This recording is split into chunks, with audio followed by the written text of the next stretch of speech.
How long a process is it being an executor? Well, oftentimes that depends on the assets that have to be administered. So we know when a will is admitted to probate that the court requires that estate remain open for 7 months from the date that the executor is appointed by the court. And that 7 months is a creditor period that New York State provides for creditors to be able to file claims against an estate.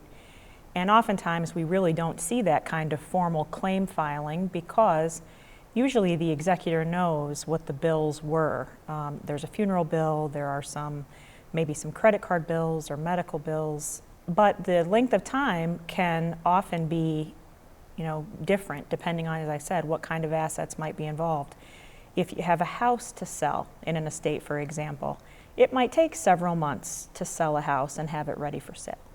Other things typically are pretty quick, as long as those assets can be marshaled, brought together, and debts can be paid off and identified quickly. We would like to think that most estates typically resolve within 1 year from the date of death. Sometimes that 7-month period comes, the creditor period ends, and we're ready to wrap things up.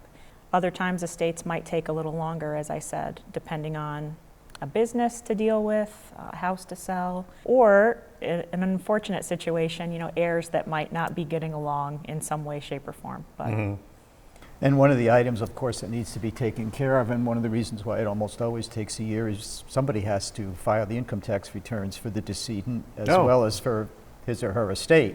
So that very nature of our calendar year filing means you got to hang around and be available to do those things come April 15th. So that's one of the reasons it can go on that what would seem to be very long, but not really necessarily under the circumstances.